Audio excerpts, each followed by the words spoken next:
안녕하세요. 오늘도 사연살롱을 찾아주셔서 감사합니다. 서울에 살고 있는 30대 후반의 회사원이에요. 저는 근래 충격적인 일을 겪은 뒤 회사를 쉬고 있어요. 충격으로 인한 후유증 탓에 한동안 정신과 상담을 받아야 했거든요. 다행히 현재는 일상생활이 가능한 상태가 되었고 다 털고 새 출발을 하고 싶습니다. 저에게는 자매처럼 친한 친구가 있어요. 전 외동딸이라 부모님 사랑을 독차지하고 자랐지만 늘 가슴 한켠엔 형제 자매에 대한 부러움이 있었어요. 그래서 친구를 자매처럼 생각하게 됐죠. 저희 부모님은 두 분 모두 의사예요. 전공도 같으셔서 두 분이 함께 병원을 운영하고 계시죠.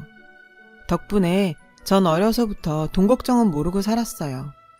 대신에 바쁜 부모님께선 저와 많은 시간을 보내주지 못했어요. 늘 병원 일로 눈코 뜰 새 없이 바쁘셨거든요. 그래서 전 외롭게 자라야 했죠. 제 친구는 저희 집에서 절 돌봐주시던 아줌마의 딸이었어요. 그 아줌마는 결혼 전에 보육원 교사를 했었는데 결혼하고 난 후에는 애가 생겨서 일을 관두셨다고 해요. 그래서 용돈벌이 삼아 아이들 돌보는 일을 하시는 거죠. 저 또한 그 중에 한 명이었고요. 아줌마는 자식이 셋이나 있는데 제 친구는 그 중에 막내딸이었어요. 저랑은 나이가 같아서 아줌마가 저희 집에 올 때는 항상 막내딸을 데리고 오셨죠. 그래서 전 아줌마네 막내딸과 거의 같이 컸다고 봐도 무방해요. 동네가 같다 보니 초등학교, 중학교, 고등학교까지 같이 나왔어요. 저희 부모님이랑 그 아줌마는 사이가 좋으셔서 제가 자란 후에도 저희 집에 자주 왕래하셨어요. 자연스레 아줌마의 막내딸은 저와 20년 지기 베스트 프렌드가 되었고요. 어려서부터 항상 같이 지내다 보니 언젠가부터 따로 노는 게 어색할 정도였죠. 놀러도 같이 다녔고요. 성격도 잘 맞아서 자매가 있다면 이런 느낌이 아닌가 생각하곤 했어요. 친구네 집은 저희 집처럼 풍족하지는 않았어요. 그렇다고 못 사는 집도 아니었고요. 자식이 셋인데다 할머니까지 모시고 살아서 생활이 빠듯한 것 같았어요. 그래서 저희 부모님은 제 친구까지 잘 챙겨주셨죠. 심지어 해외여행도 보내주셨어요. 윤정아, 진짜 부럽다. 부모님이 외국도 보내주시고. 난 미국 가는 건 꿈도 못 꾸는데. 제가 방학 동안 미국에 있는 친척집에 가게 되자 친구가 엄청 부러워했거든요. 그런 친구의 모습이 눈에 밟히셨는지 저희 부모님은 제 친구의 미국행 티켓도 함께 끊어주셨어요. 그래서 저와 친구는 방학 기간 동안 미국에서 함께 시간을 보낼 수 있었죠. 이외에도 저희 부모님은 친구를 볼 때마다 용돈도 챙겨주시고 크리스마스에는 제 친구 선물도 매년 잊지 않으셨죠. 애가 살갑고 애교가 많다면서 좋아하셨거든요. 전 무뚝뚝하고 말이 없는 편이에요. 그렇다고 제가 제 친구를 질투했던 건 아니에요. 오히려 그 반대였죠. 나와는 성격이 다른 친구가 부러웠고 친자매였으면 좋겠다고 늘 생각했어요. 그렇게 찰떡처럼 매일 붙어 다니던 저와 친구는 대학에 갈 때가 되자 조금씩 멀어지게 되었어요. 저는 서울에 있는 명문대에 들어갔고 친구는 지방대학에 들어갔거든요.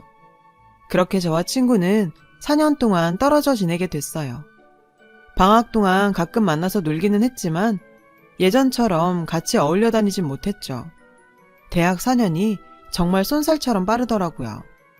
저는 학부를 졸업하자마자 대학원에서 석사 준비를 했어요.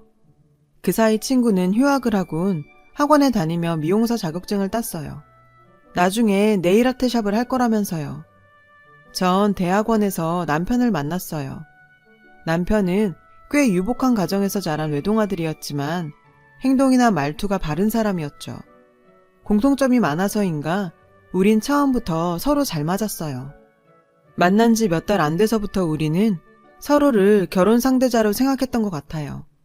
그리고 6개월간의 연애 끝에 결혼을 하게 되었죠. 결혼식은 서울 시내에 있는 인류 호텔에서 올렸고요. 남편과 전 소박한 결혼식을 원했지만 양가 부모님 모두 자식의 하나뿐이라서 결혼식만큼은 성대하게 치러주고 싶어 하셨어요. 그래서 부모님 뜻을 따르게 됐고요.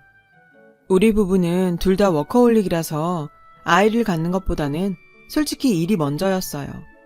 그래서 자연스럽게 아이는 미룰 수 있는 만큼 미루고 낳기로 합의를 봤었고요. 우린 아이 때문에 일적으로 피해를 보고 싶진 않았거든요. 저나 남편이나 일에 욕심이 좀 많은 편이라서요. 결혼 생활은 타협과 양보가 필요한 건데 그땐 그걸 몰랐었죠. 결혼 생활은 큰 문제 없이 무탈하게 흘러갔어요. 종종 사소한 문제로 말다툼을 벌이긴 했지만 냉전이 그리 오래가진 않았죠. 그 정도는 다들 싸우고 살잖아요. 그러던 어느 날 아이가 생겨버렸어요. 계획했던 게 아니라 정말 의도치 않게 임신을 한 거였죠. 솔직히 저는 기쁘다기보다는 충격적이고 당황스러웠어요. 분명 날짜 계산을 잘 했다고 생각했는데 뭔가 착오가 있었나 봐요. 하지만 어쩌겠어요. 이미 엎질러진 걸. 예상 못했다고 생긴 애를 지울 수도 없는 일이잖아요. 그런 저와는 달리 남편은 무척 좋아했죠. 그동안 말은 안 했지만 내심 아이를 기다려온 것 같았어요. 하지만 전 일을 쉬어야 한다는 생각에 걱정과 한숨만 늘어갔어요. 결국 저는 만삭 직전까지 근무를 했어요. 주위에서는 그런 저를 보고는 독하다는 소리를 좀 했지만 그러려니 하고 넘겼죠. 그리고 감사하게도 자연분만을 통해 무탈하게 예쁜 딸을 얻을 수 있었어요. 낳고 보니 천사가 따로 없더라고요. 왜 부모님이 자식 낳아보면 세상이 달라진다고 하셨는지 알 수 있었죠. 그런데 문제가 생겼어요. 아이를 낳고 복직할 시기가 됐는데 아이를 맡길 곳을 구하지 못했거든요. 양가 부모님들은 아직까지 현업에 계셨기 때문에 부탁드릴 수도 없었죠. 할 수 없이 베이비시터를 고용하는 수밖에 없었어요. 하지만 생판 모르는 사람한테 내 애를 맡기는 게 겁이 나더라고요. 남편은 저보고 차라리 육아휴직을 연장하는 게 어떻겠냐고 하더군요. 솔직히 전 그 말에 화가 났어요. 요즘은 남자들도 육아휴직을 많이 하던데 본인이 휴직할 생각은 안 하고 저한테만 휴직을 권하니 얄밉더라고요. 그래서 전 결혼하고 처음으로 남편한테 크게 화를 냈어요. 자긴 어떻게 나보고 회사를 더 쉬란 소리를 해? 내 커리어는 생각 안 해? 차라리 당신이 육아휴직을 내지 그래. 왜? 눈치 보여서 못하겠어? 똑같은 부모인데 왜 나한테만 강요해? 저라고 내 배 아파 낳은 예쁜 딸을 남의 손에 맡기고 싶겠어요? 솔직히 육아휴직 연장하고 싶죠. 하지만 회사에서 애 낳고 휴직하는 선배들 보니 어지간히 눈치를 봤더라고요. 공백이 길어지면 길어질수록 복귀 후 회사에서 차별도 많이 받았고요. 전 빨리 승진도 하고 싶고 가능하다면 임원 자리까지 오르고 싶었거든요. 그런 저에게 휴직은 독이었죠. 결국 전 어릴 때 저를 돌봐주셨던 친구 어머니한테 연락을 드렸어요. 연세가 있으셔서 혹시나 하고 연락을 드린 거였지만 예상대로 거절을 하시니 좀 난감하더라고요. 내가 다른 사람도 아니고 네 부탁인데 웬만하면 들어주고 싶지. 근데 관절 수술을 한 지 얼마 안 돼서 아직은 움직이기가 그렇구나. 그나저나 어떡하니? 아니에요. 괜찮아요. 오히려 이런 부탁 드려서 제가 죄송하죠. 그럼 몸조리 잘하세요, 아주머니. 그런데 그렇게 이러지도 저러지도 못하던 차에 행운이 찾아왔지 뭐예요. 글쎄 제 친구가 아줌마 대신에 제 딸을 봐주겠다지 뭐예요. 엄마한테 얘기 들었다면서요. 저는 친구한테 고마우면서도 한편으론 무척 미안한 마음이 들었어요. 당시 친구는 네일샵 창업을 위해 가게 자리를 보러 다니던 중이었거든요. 저희 애를 보게 되면 창업이 늦어질 게 뻔했죠. 그런데도 친구는 제 사정을 먼저 봐준 거였죠. 우리가 그냥 친구 사이니? 가족이랑 다름없잖아. 나도 네 딸을 친조카라고 생각하는걸. 그러니까 너무 고마워할 거 없어. 마음 편히 회사에 복귀해. 전 친구의 말에 감동해서 펑펑 울었어요. 그동안 정말 마음을 졸였었거든요. 솔직히 누가 이렇게 해주겠어요. 친형제라도 힘든 일이죠. 그래서 더더욱 친구한테 고마웠어요. 전 친구한테 평일 8시부터 오후 5시까지 제 딸을 부탁했어요. 사실상 거의 하루 종일이었죠. 대신 보수는 넉넉히 약속했어요. 하지만 친구는 돈은 안 받겠다더군요. 그래도 어떻게 그래요. 그래서 전 안 그러면 내가 미안해서 애 못 맡긴다고 그냥 받아달라고 했어요. 무엇보다 가까운 사이일수록 돈 문제는 확실해야 한다고 생각하거든요. 그런데 생각지 못한 문제가 있었어요. 친구 집에서 저희 집까지 승용차로 2시간 가까이 걸린다는 거였죠. 차가 없는 친구는 대중교통을 이용해 오가야 했죠. 굳은 날엔 더 걸렸고요. 첫 한 달 동안 친구는 왕복 3시간 넘게 지하철과 버스를 타고 저희 집을 오갔어요. 그러는 바람에 친구는 파김치가 되었죠. 이렇게는 안 되겠다 싶더라고요. 그러자 남편은 차라리 제 친구를 입주 베이비시터로 들이자는 제안을 했어요. 사실 저도 그러고 싶었지만 남편이 불편할까봐 말도 못하고 있었거든요. 그런데 먼저 얘기를 꺼내주니 고마웠죠. 하지만 친구는 완강히 거절했어요. 아무리 그래도 젊은 부부가 사는데 피해를 줄 수는 없다면서요. 하지만 저희 끈질긴 설득 끝에 친구는 저희 집으로 들어오기로 했어요. 다행히 집에 안 쓰는 서재가 있어서 그 방을 리모델링해 친구한테 내어주기로 했어요. 제가 회사 동료한테 이 얘기를 했더니 걱정을 많이 하더라고요. 아무리 친구 사이라지만 젊은 여자가 베이비시터로 상주하는 건 좀 찜찜하지 않겠냐고요. 영화나 드라마를 보면 종종 그런 상황에 문제가 생기더라고 말이죠. 전 그 말에 웃음이 났어요. 다른 사람도 아니고 친자매나 다름없는 제 친구랑 남편이 그럴 리 없다고 생각했으니까요. 오히려 그런 생각을 하는 사람이 이상한 거라고 생각했죠. 그렇게 저는 친구 덕분에 무사히 복직할 수 있었어요. 그리고 제 일상은 확연히 달라졌어요. 제 친구는 아이를 돌보는 것뿐만 아니라 살림 솜씨도 좋았거든요. 저희 부부가 퇴근해 집에 돌아오면 늘 눈앞에 진수성찬이 펼쳐졌어요.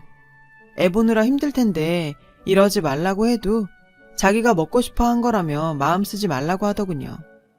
저와 남편은 원래 밥을 잘 안 해 먹어요. 백화점에서 반찬을 사 먹거나 배달을 시켜 먹거든요. 그런데 갓 지은 밥에 따끈한 음식을 먹게 되니 솔직히 행복하더라고요. 게다가 친구는 음식 솜씨가 좋아서 밑반찬은 물론 갈비찜이나 생선조림도 맛깔나게 만들었죠. 딸아이의 이유식과 간식도 직접 만들어 먹였고요. 아줌마가 음식 솜씨가 참 좋으셨는데 친구가 그 손맛을 그대로 닮았더군요. 그렇게 저와 남편은 퇴근하면 자연스레 저녁 식탁에 앉아 친구가 해주는 밥을 먹게 되었어요. 친구와 평생 살고 싶다는 생각이 들 정도로 만족스러운 생활이 이어졌어요. 남편도 친구에게 무척 고마워했고요. 이 소식을 들은 부모님은 고맙다며 친구한테 명품백을 사주셨어요. 친구는 몇 번 사양하더니 은근 좋아하며 받더라고요. 그게 한정판인데다가 돈이 있어도 몇 달을 기다려야 살 수 있는 백이었거든요. 엄마가 친구를 위해 힘 좀 쓰신 거죠. 그런데 이상하게도 그 즈음부터 저와 남편 사이가 멀어지기 시작했어요. 남편과의 대화 시간도 줄어들었고 일상적인 대화를 해도 더 이상 이어지지 않고 뚝뚝 끊겼죠. 의도적으로 절 피하는 것 같기도 했고요. 전 이 얘기를 친구한테 했어요. 그러자 친구가 너무 걱정 말라더군요. 원래 여자가 애를 낳으면 남편들이 아내한테 겁을 낸다나요? 그게 무슨 소리야? 부인이 자기 애를 낳았는데 남편이 왜 겁을 내? 나도 잘 모르겠지만 남편한테도 적응할 시간이 필요하겠지. 깊게 생각하지 마. 전 친구의 말이 이해가 되지 않았어요. 하지만 확실히 애가 생기고 나서 예전에 비해 우리 부부의 생활은 많이 변했어요. 전에는 둘이서 분위기 좋은 레스토랑도 가고 데이트도 종종 했는데 이제는 아이가 주가 돼버렸거든요. 당연한 거지만요. 생각해보면 제 자신도 많이 변했고요. 일단 외형적으로 살이 좀 쪘고 외모에도 전보다 신경을 덜 쓰게 되었죠. 거울 속에 비친 제 자신을 보니 제가 아닌 것 같더라고요. 그동안 절 돌보지 않은 티가 많이 났죠. 그래서 관리를 하기로 마음 먹었어요. 1:1 필라테스 수업을 등록했고 피부과 이용권도 구매했어요. 샵에 들러 염색도 하고 파마도 했고요. 돈이 없는 것도 아닌데 이 간단한 걸 왜 안 하고 살았나 싶더군요. 회사에서는 제가 금세 예전 모습으로 돌아왔다며 칭찬 일색이었어요. 그런데도 남편과의 관계는 좀처럼 나아지지 않았죠. 내가 뭘 잘못한 건지 아무리 생각해도 모르겠더라고요. 그러다 혹시 아들이 아닌 딸을 낳아서 그런 건가 싶기도 했죠. 하지만 그것도 아닌 것 같았어요. 남편은 딸이라면 꿈뻑 죽었거든요. 퇴근할 때마다 크든 작든 딸아이 선물을 사들고 올 정도로요. 가정적이고 자상한 아빠였죠.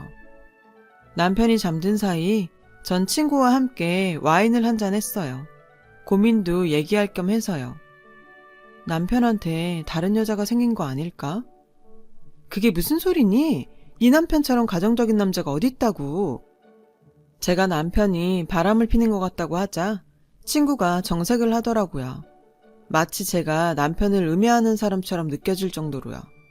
앞으로는 친구 앞에서 남편 욕은 하지 말아야겠다 생각했죠. 따지고 보면 친구는 제 딸의 양육을 위해 이 집에 있는 건데 제 푸념만 늘어놓은 것 같아서 미안하기도 했고요. 미안해. 이제 그런 말 안 할게. 근데 네일샵 매장 알아보는 건 잘 돼가?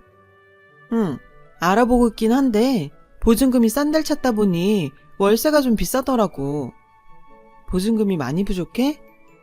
한 1억 정도? 그 정도 있으면 확실히 월세 부담이 덜하긴 하겠더라고.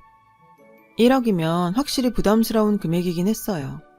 하지만 그 돈이 사라지는 것도 아니고 보증금으로 남는 돈이잖아요. 나중에 다시 받을 수도 있는 돈이니까 부모님께 부탁을 해보자 생각했어요. 다행히 부모님께선 친구에게 돈을 빌려주시겠다고 하셨어요. 다만 금액이 크니 계약서를 쓰는 게 낫겠다고 하시더군요. 전 어떻게 가족 같은 친구한테 그러냐고 했고요. 윤정아, 아무리 가까운 사이라도 돈 관계는 깔끔해야 오래가는 거야. 결국 부모님의 말대로 친구에게 1억을 빌려주고 계약서를 받게 됐어요. 친구가 약간 섭섭해하더라고요. 미안, 난 그냥 빌려주고 싶었는데 부모님이 이래야 나중에 서로 감정 안 상한다고 하셔서. 그래, 20년을 알고 지냈지만 역시 남은 남인 거네, 그지? 중간에서 전 많이 난처했어요. 그렇게 몇 개월이 흘렀고 그 사이 친구는 저희 동네에 네일샵을 차렸어요. 마침 저희 집에서 가까운 상가에 딱 좋은 매물이 나왔거든요. 전 회사에 다니면서도 주위 사람들한테 친구의 네일샵 홍보를 열심히 했어요. 그리고 홍보 업체를 운영하는 대학 동기한테 네일샵 지역 광고도 부탁했죠. 친구를 위한 선물로요. 친구가 네일샵을 오픈하게 되면서 전 서둘러 베이비시터를 구해야 했어요. 다행히 지인을 통해 괜찮은 아주머니를 소개받았어요. 지인의 아이를 봐주셨던 분이라 믿음도 가더라고요. 그런데 이 얘기를 들은 남편의 태도가 이상하지 뭐예요? 모르는 사람한테 어떻게 우리 딸을 맡긴다는 거야? 자격증도 있는데 뭐가 문제야? 그때였죠. 친구가 그러더군요. 직원 두고 하는 거라서 애 보는 건 계속 할 수 있어. 게다가 샵 근처에 집도 구해야 하는데 마땅히 지낼 곳도 없고. 그 순간 전 뭔가 있다는 생각이 들었어요. 이제 막 오픈하는 샵을 친구 딸을 보면서 운영하겠다고요? 그게 말이 돼요? 게다가 남편의 행동도 이해가 안 갔어요. 아무래도 남편과 제 친구가 저 몰래 숨기는 게 있는 것 같았죠. 생각해보니 그동안 남편과 제 친구는 단 둘이 마트에 장을 보러 가는 경우도 많았고 제가 야근을 할 때면 둘이서 술을 마시는 날도 있었거든요. 사이가 좋아서 그런 거라 생각했는데 이제 보니 모든 게 의심스럽더라고요. 전 그날 밤 쉽게 잠들지 못했어요. 한 새벽 1시쯤 되었을까요? 남편이 침대에서 일어났어요. 그리고는 제가 자나 확인하려고 손을 제 눈앞에 갖다 댔죠. 반응이 없자 남편은 조심스레 거실로 나갔어요. 전 그런 남편 뒤를 쫓았어요. 집안은 온통 캄캄했고 남편은 보이지 않았죠. 그때 희미한 말소리가 들렸어요. 친구의 방에서요. 전 소리 죽여 친구의 방 쪽으로 갔어요. 안에서 남편과 친구 목소리가 들렸죠. 미쳤어? 들키면 어쩌려고? 자는 거 확인했어. 하마처럼 쿨쿨 자더라. 맙소사. 남편과 제 친구는 제가 방문 앞에 서 있는지도 모르고 안에서 관계를 갖고 있었어요. 전 방으로 돌아와 이불을 뒤집어 쓰고 소리 없이 눈물을 펑펑 쏟았죠. 20년 지기 친구와 남편이 그런 사이라니. 게다가 제가 버젓이 있는 집에서 그런 짓까지 벌였다는 게 도저히 용서가 안 됐어요. 다음날 전 회사에 휴가를 냈어요. 그리고 전자상가에 들러 녹음기와 소형 카메라를 여러 개 구입했어요. 그리고는 퇴근 시간에 맞춰 집에 돌아왔죠. 저는 태어난 척 친구한테 옷이라도 사입으라고 상품권을 주었어요. 친구는 상품권을 들고 바로 쇼핑을 하러 가더군요. 그 사이 전 집안 곳곳에 소형 카메라를 설치했어요. 그리고 일주일 뒤 전 차 안에 앉아 녹화된 영상을 확인했죠. 이 짐승 같은 것들이 제가 없는 틈을 타 제 집에서 부부 행세를 하고 있더군요. 더군다나 안방 내 침대에서도 더러운 짓거리를 했더라고요. 제 뒷담화를 나누면서요. 그리고 돈 이야기도 오고 갔어요.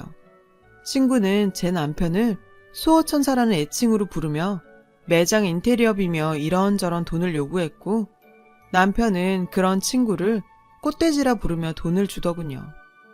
우린 언제까지 이렇게 몰래 만나야 해? 좀만 참아. 해외 발령 신청했으니까 그때 같이 가자. 윤정인 일에 미친년이라 조기 유학 핑계로 내가 애 데리고 간다고 하면 오히려 좋아할걸? 아예 외국에서 살림차릴 생각까지 하는데 정말 욕지기가 일더군요. 게다가 내 딸까지 지들 더러운 짓거리에 이용하려 들다니 용서가 안 됐어요. 두 년놈을 갈기갈기 찢어 죽이고 싶었죠. 전 이 영상을 어떻게 활용해야 좋을지 고민했어요. 그러다 좋은 아이디어가 떠올랐죠. 전 디데이를 기다리며 남몰래 준비를 해나갔어요. 드디어 딸아이 돌잔치 날이 됐어요. 일찌감치 남편한테 말해서 남편 회사 사람들과 시부모님 지인들을 잔뜩 초대했죠. 하지만 친정 부모님과 제 지인들은 부르지 않았어요. 친구는 제 딸의 돌잔치를 자기 일처럼 나서서 진행하더군요. 잠시 뒤 자기한테 어떤 일이 일어날지도 모르는 채로요. 그때 친구네 가족들이 도착했어요. 제가 모두 초대했거든요. 친구는 본인이 이 자리의 주인공이냐 새 신부처럼 화사하게 차려입었더군요. 절 잘 모르는 남편의 회사 사람들은 친구가 남편 와이프인 줄 알고 인사할 정도였어요. 드디어 딸아이의 성장 과정을 담은 동영상을 상영하는 시간이 됐어요. 전 준비한 USB를 업체 직원에게 넘겨주었죠. 그리고 동영상이 상영되자 식장은 아수라장이 됐어요. 스크린에서 남편과 친구가 알몸으로 제 방 침대에서 더러운 짓거리를 벌이는 게 고스란히 흘러나왔거든요. 제 친구는 비명을 질렀고 남편은 영상을 끄려고 허겁지겁이었죠. 다행히 남편은 영사 기계를 강제로 껐지만 이미 모든 사람들이 다 본 뒤였죠. 남편의 회사 사람들이 수군댔어요. 시부모님은 남편에게 달려가 이게 무슨 일이냐고 성을 내셨죠. 너 설마 니네 애를 봐주던 저 여자랑 바람난 거냐? 그런 거야? 엄마, 그게 아니라 내가 당한 거야. 저 꽃뱀이 날 꼬셔서 그런 거라고. 남편은 궁지에 몰리자 친구를 꽃뱀으로 몰더군요. 뭐? 네가 먼저 꼬셨잖아. 니네 마누라 답답하고 재미없다고. 그때였죠. 누군가 달려들어 짝 소리가 나게 친구의 뺨을 쳤어요. 다름 아닌 친구의 엄마였죠. 내가 널 그렇게 키웠니? 어떻게 인겁을 쓰고 이런 짓을 할 수가 있어? 어? 이게 누구 때문인데? 그러기 엄마 왜 없는 형편에 애는 줄줄이 싸질렀어. 내가 이렇게 된 건 다 엄마 때문이라고. 제 친구의 막대먹은 말에 친구의 어머니는 쓰러지셨어요. 그 바람에 구급차가 출동했고 제 딸의 돌잔치는 그렇게 난장판이 되었어요. 딸애한테 미안했지만 제 작전은 성공이었죠. 전 딸을 데리고 친정으로 갔어요. 부모님은 제게 아무것도 묻지 않으셨죠. 대신 대형 로펌에 이혼 변호사를 선임해 주셨어요. 다음 날 시어머니한테 전화가 왔어요. 못난 아들이지만 한 번만 봐주면 안 되겠냐고 부탁하시더군요. 저는 딱 잘라 거절했어요. 저와 제 딸을 기망한 두 인간을 절대로 용서할 수 없다고요. 그리고 그런 부도덕한 인간한테 내 딸을 맡길 수 없으니 양육권과 친권 모두 내가 갖고 이혼하겠다고 했죠. 시어머니가 친권은 안 된다고 하시길래 제 변호사랑 상의하라고 전화를 끊었어요. 이후 엄마는 친구한테 빌려준 1억을 되돌려 받았죠. 친구가 유흥비로 다 써버려서 친구 엄마가 대신 갚아주었죠. 살던 집을 팔아서요. 남편은 이번 일이 회사에 소문이 나서 자의 반 타의 반으로 퇴사를 했다고 하더군요.